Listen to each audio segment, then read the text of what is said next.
ಎಷ್ಟೊತ್ತಿಂದ ನಿಂತಿದ್ದೀರಾ madam ಬೆಳಗ್ಗೆ ಬಂದಿರೋದು madam. ಏನು ಮಾಡೋಣ, ವಿಧಿ ಇಲ್ಲ, ನಿಂತಿದ್ದೀವಿ.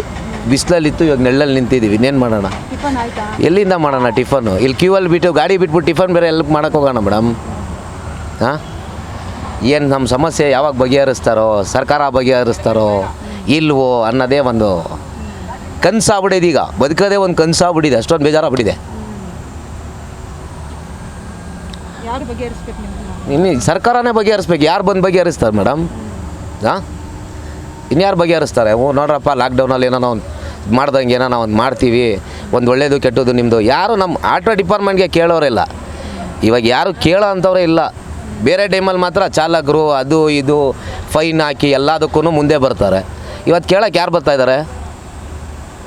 ಬೇರೆ ಅದಕ್ಕೆಲ್ಲ ಧರಣಿ ಮಾಡೋರು ಇದ್ದಾರೆ. ಈಗ ನಮ್ಮಲ್ಲಿ ಯಾರು ಧರಣಿ ಮಾಡ್ತಾಯಿದ್ದಾರೆ?